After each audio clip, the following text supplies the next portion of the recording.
2024년 6월 20일 목요일 열린비전교회 새벽기도에 나오신 모든 성도님들을 환영하며 축복합니다. 오늘 우리가 함께 나누실 말씀은 사도행전 23장 1절로 11절의 말씀입니다. 신약성경 사도행전 23장 1절부터 11절입니다. 제가 봉독하겠습니다. 바울이 공회를 주목하여 이르되 여러분 형제들아 오늘까지 나는 범사의 양심을 따라 하나님을 섬겼노라 하거늘 대제사장 아나니아가 바울 곁에 서 있는 사람들에게 그 입을 치라 명하니 바울이 이르되 회칠한 담이여 하나님이 너를 치시리로다. 네가 나를 율법대로 심판한다고 앉아서 율법을 어기고 나를 치라 하느냐 하니 곁에 선 사람들이 말하되 하나님의 대제사장을 내가 욕하느냐. 바울이 이르되 형제들아 나는 그가 대제사장인 줄 알지 못하였노라. 기록하였으되 너의 백성의 관리를 비방하지 말라 하였느니라 하더라. 바울이 그중 일부는 사두개인이요 다른 일부는 바리새인인 줄 알고 공회에서 외쳐 이르되 여러분 형제들아 나는 바리새인이요 또 바리새인의 아들이라. 죽은 자의 소망 곧 부활로 말미암아 내가 신문을 받노라. 그 말을 한즉 바리새인과 사두개인 사이에 다툼이 생겨 무리가 나누어지니 이는 사두개인은 부활도 없고 천사도 없고 영도 없다 하고 바리새인은 다 있다 함이라. 크게 떠들새 바리새인 편에서 몇 서기관이 일어나 다투어 이르되 우리가 이 사람을 보니 악한 것이 없도다. 혹 영이나 혹 천사가 그에게 말하였으면 어찌하겠느냐 하여 큰 분쟁이 생기니 천부장은 바울이 그들에게 찢겨질까 하여 군인을 명하여 내려가 무리 가운데서 빼앗아 가지고 영내로 들어가라 하니라. 그날 밤에 주께서 바울 곁에 서서 이르시되 담대하라. 내가 예루살렘에서 나의 일을 증언한 것 같이 로마에서도 증언하여야 하리라 하시니라. 아멘. 천부장은 소요 사태의 진상을 파악하기 위해서 바울을 산헤드린 공의회에 세웠습니다. 이 공의회에서 신문을 받게 되면 자칫 큰 어려움에 처할 수도 있었습니다. 하지만 바울은 그 시간을 복음 전파의 기회로 삼았습니다. 디모데후서 4장 2절 말씀에서 바울 사도는 너는 말씀을 전파하라 때를 얻든지 못 얻든지 항상 힘쓰라라고 디모데에게 권면했습니다. 그때 그 권면처럼 바울은 이 기회를 놓치지 않았습니다. 그러나 우리는 어떤 모습을 보여주고 있습니까? 복음 증거에 대해서 우리는 이래서 못하고 저래서 못하고 이렇게 못할 이유, 순종할 수 없는 이유를 찾습니다. 그러나 우리가 기억해야 할 게 있습니다. 복음을 전하기 어려운 때는 없다라고 하는 사실입니다. 디모데후서 4장 2절의 말씀처럼 때를 얻든지 못 얻든지 말씀을 전파하기 위해 우리는 항상 힘 써야만 합니다.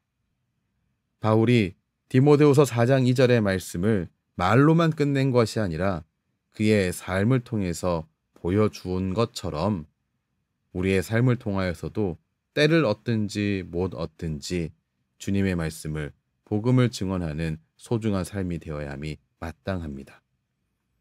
공회에 선 바울은 이런 말을 남겼습니다. 1절 말씀 후반절입니다. 오늘까지 나는 범사의 양심을 따라 하나님을 섬겼노라. 하지만 바울은 이 말 때문에 폭력에 부딪히고 말았습니다. 대제사장이 유죄 판결을 내리기도 전에 바울을 치라고 말했기 때문입니다. 2절 말씀 후반에 기록되어 있죠. 그 입을 치라 이렇게 기록되어 있습니다. 이렇게 유죄 판결을 내리기도 전에 바울을 치라라고 말하는 것은 유대 율법의 무죄 추정 원칙과 산헤드린 회의의 절차 자체에도 위배되는 행위였습니다. 그래서 바울은 이 아나니아를 대제사장으로 인정하지 않으면서 오히려 하나님이 그를 치실 것이라고 꾸짖는 모습을 확인할 수 있습니다.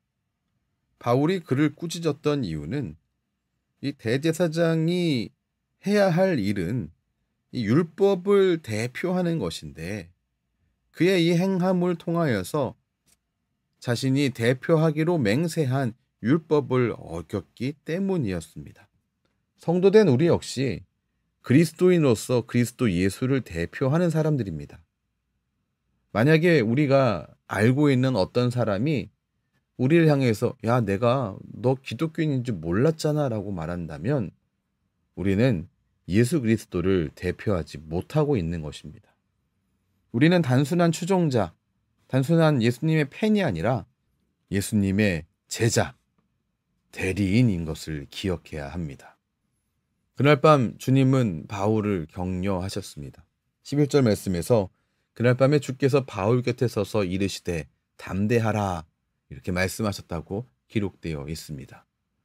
우리는 어려운 일을 만난 누군가를 위로할 때 힘내, 이제 더는 어려움은 없을 거야 이런 말로 격려하곤 합니다. 그런데 바울 곁에 서신 주님은 바울에게 무엇라고 권면하셨는가? 용기를 잃지 말라고 권면하셨습니다. 모든 일이 잘 풀릴 거야. 더는 문제가 없을 거야 라고 말씀하지 않았습니다. 오히려 11절의 후반절 말씀 보면 내가 예루살렘에서 나의 일을 증언한 것 같이 로마에서도 증언하여야 하리라 이렇게 말씀하셨습니다. 로마에서도 방금 예루살렘에서 일어난 일이 일어날 거다라는 겁니다. 바울의 문제와 바울의 어려움은 끝이 난 게 아니었습니다. 그럼에도 불구하고 주님의 권면은 담대하라였습니다. 다음엔 이제 할만할 거야 이런 이야기가 아니었습니다. 용기를 잃지 말라라고 하는 권면이었습니다. 감옥에서 기적적으로 탈출하는 일도 더 이상 일어나지 않습니다. 바울을 향한 하나님의 뜻은 복음을 위해서 로마로 가는 것이었기 때문입니다. 그 일을 위해서 바울에게 필요한 것은 담대함이었습니다. 우리도 매 순간 어려운 일을 만납니다. 오늘 말씀을 비춰볼 때 우리 곁에 계신 주님은 우리에게 무엇라고 말씀하실까요? 담대하라, 용기를 잃지 말아라 라고 말씀하실 겁니다. 우리에게 그렇게 말씀하시는 주님이 계신데 우리는 기도할 때 그러면 어떻게 기도하는 게 옳겠습니까? 우리가 어려운 일을 만날 때 어떻게 기도하는 게 옳겠습니까? 이 어려운 일을 사라지게 해주세요가 아니라 용기를 달라는 기도가 필요합니다. 그리스도인으로 살면서 하나님 말씀에 순종하여 살다가 어려운 일을 만나게 될 때 그 어려움들을 직면할 수 있는 용기를 간구해야 합니다. 어려움 중에도 주님을 향한 신실함을 놓치지 않을 힘 주시기를 간구해야 합니다. 말씀을 정리하겠습니다.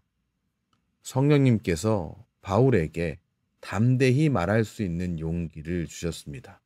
그래서 그가 사내들인 공의회 앞에서 담대할 수 있었던 겁니다.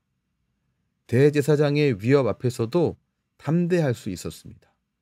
주님은 바울을 담대하게 세우셨고 그에게 담대하라, 용기를 잃지 말라고 말씀하셨습니다. 바로 그 주님이 지금도 그리스도를 대변하는 그리스도인 된 우리들에게 담대하라라고 말씀하고 계십니다.